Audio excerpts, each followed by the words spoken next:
ว้าวว้าวว้าวบ้านวังเมือนไต่เสร็จแล้วเด้อนี่อยู่ตรงทางเลยเข้าซอยประมาณ500 เมตรจากกันเอียงก่อศาลากลางบ้านจากศาลากลางบ้านพี่น้องเอ้ยบ้านสวยบ้านงามมาส้มบรรยากาศข้างนอกถนนก่อนว่าเนี่ยเขาอยู่ถนนเนาะอยู่ในซอยบ้านวังเมือนนี่ล่ะสิพาส้มบรรยากาศรอบข้างเด้อค่ะสนามเป็นสนามหญ้ากับบ่ซั้นขึ้นดอกเข้าตัดไปเด้อถ้าฝนตกเดี๋ยวมันก็ขึ้น บรรยากาศรอบข้างเด้อให้เบิ่งกว้างขวางโอโถงคักเด้อพี่น้องเด้อกว้างคักกว้างแน่บ้านหลังนี้เด้อ200 ตารางวา200 ตารางวาเด้อพี่น้องมีรั้วรอบขอบชิดทั้งหมดเลยเห็นบ่กว้างขวางโอโถงเฮ็ดสนามฟุตบอลก็ยังเฮ็ดได้เลยแล้วก็ต้นไม้เต็มเลยบรรยากาศดีร่มรื่นคักร่มรื่นแน่ผู้ใดมักบรรยากาศร่มรื่นแบบนี้ให้ฟ้าวมาค่ะมาเบิ่งบอกเลยว่าสวยงามพุ่นน่ะสไตล์เป็นจังไดมินิมอลอีหยังพุ่นแหมมาเบิ่งกว้างขวางแฮงเด้อพี่น้องมาเบิ่งโตบ้านก็สวยคักสวยแน่เบิ่งเด้อสวยอีหลีเด้นี่สิพามาเบิ่งเด้อ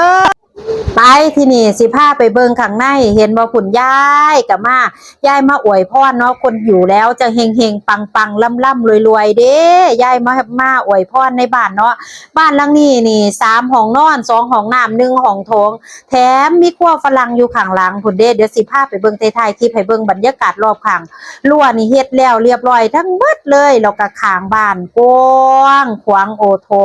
งคักโอโถงแน่เด้อพุ่นน่ะไฟโซลาร์เซลล์เฮาก็ติดให้เรียบร้อยนะคะเบิ่งค่ะเนื้อที่200 ตารางวานะคะพี่น้องเอ้ยเนื้อที่เนี่ย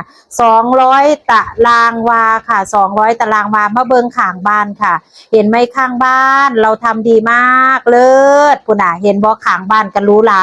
คันผู้ใดมายุ่งกับปลูกต้นไม้แน่จักหน่อยจังสั่นเนาะพี่น้องเนาะนี่คือข้างในเฮาเนาะข้างในห้องโถงนี่จัดเข้าไปค่ะใส่ผ้าม่านหรูๆให้โซ่เข้าไปเลยเนี่ยเป็นห้องโถงเดี๋ยวสิพาไปเบิงห้องนอน3 ห้องนอนเด้อ3 ห้องนอนก่อนจะไปห้องนอนเข้ากับต้องมาเบิงห้องน้ำก่อนเป็นหน้าตาของบ้านเนาะห้องน้ำเป็นจังไดหรูหราคักโอ้ยพุ่นน่ะห้องบักใหญ่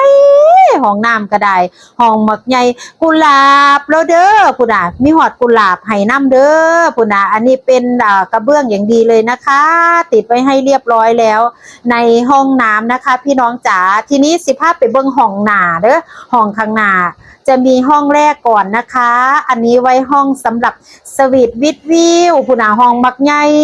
กว้างขวางใส่ผ้าม่านเข้าไปอันนี้แม่นี่บ่ได้ใส่ผ้าม่านให้เนื่องจากว่าคันผู้ใดมาอยู่แล้วย่านสีสันบ่ถูกใจเนาะแต่ว่าไผอยากได้ผ้าม่านแม่ก็สิแถมค่ะสิแถมผ้าม่านให้อันนี้เป็นห้องใหญ่วิวเลยค่ะห้องใหญ่ห้องนี้จะมีห้องน้ำบักใหญ่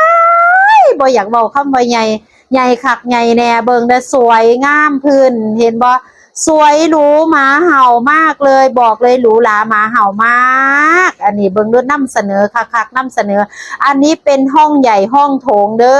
อพี่น้องห้องใหญ่ห้องโถงแล้วก็มาอีกห้องนึงนะคะสำหรับไว้รับแขกหรือว่าให้พี่ให้น้องให้อะไรเรามาได้บ้านหลังนี้บอกเลยว่าตอบโจทย์คนอยู่หลายๆตอบโจทย์มากๆเพราะบรรยากาศเขารอบข้างดีพื้นที่เยอะ200 ตารางวาห้องนอนเยอะแยะห้องข้างในเยอะแยะนะคะแล้วก็ที่สำคัญมีห้องครัวเรียบร้อยแล้วห้องครัวอยู่ข้างหลังเดี๋ยวพี่ยุจะพาไปดูนะคะห้องครัวนี่ก็รู้หลาค่ะรู้หลาเนี่ยทางเขาเห็นบ่มีพื้นที่อีกเยอะแยะในตัวบ้านจะทำสไตล์แบบว่าสบายชิลๆนะคะเป็นยังไงห้องครัว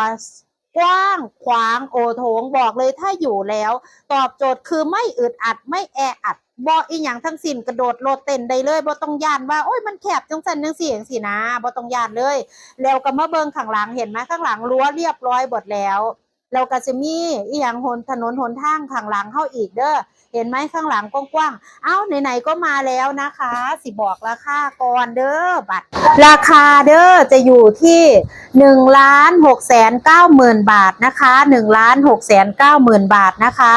ตอนนี้แล้วที่สำคัญพี่ยุแถมแอร์1ตัวแถมผ้าม่าน1ชุดทั้งหลังนะคะผ้าม่าน1ชุดข้างหลังเลยราคานี้บอกเลยว่าราคาที่พี่ยุขายคือต่ำ กว่าราคาประเมินของแบงค์นะคะราคาประเมินเนี่ยจะสูงมากถ้าใครต้องการมีเงินทอนตัวนี้ตอบโจทย์เลยมีเงินทอนให้เราซื้อเฟอร์นิเจอร์ซื้ออะไรได้หมดเลยที่สำคัญเตรียมเอกสารมานะคะเอกสารสำเนาทะเบียนบ้านอะไรต่างๆหรือว่าปรึกษา